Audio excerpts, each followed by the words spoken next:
Alors Apolline en Arcadie, c'est un livre fantasme. Un livre fantasme qui m'est apparu après plus d'une décennie de lecture des œuvres des poètes et de leur biographie, de leur correspondance. Et c'est dans leur correspondance que j'ai pu bien cerner le caractère de certains, bien comprendre leur mécanisme d'écriture, de pensée, bien appréhender leurs doutes, bien appréhender leurs angoisses, ce qui les faisait vibrer, etc. Bon. Le passionnant étant aussi de voir les liens que les poètes avaient établis entre eux, comme Lou Andrea Salomé, très présente dans Apolline en Arcadie, qui était en connexion avec Freud, bon, c'est pas un poète, mais avec Nietzsche, avec Rainer Maria Rilke.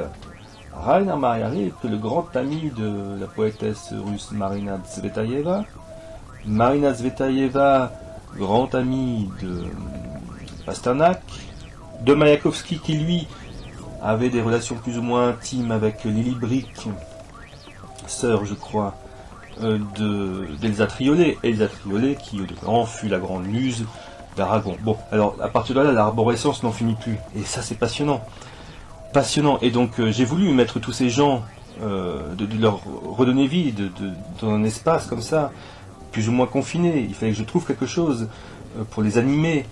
Et j'ai pensé à l'Arcadie, donc contrée, ancienne contrée des muses, des poètes et des chevriers.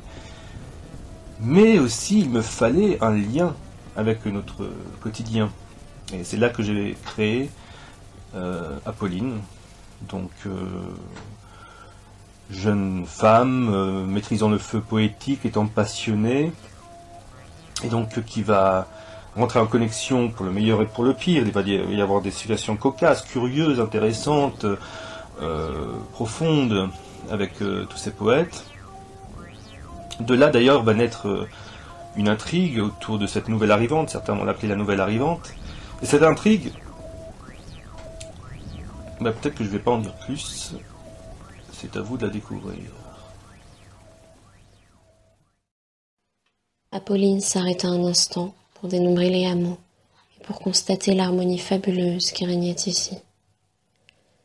Virgile entreprit de lui détailler les différentes places réservées aux habitants de l'Arcadie. Voyez, droit devant vous, c'est le quartier sud, domaine du désir et de la passion. Vous y trouverez les hameaux des muses et musiciens. Tournez-vous vers l'ouest si vous recherchez la paix ou des conseils.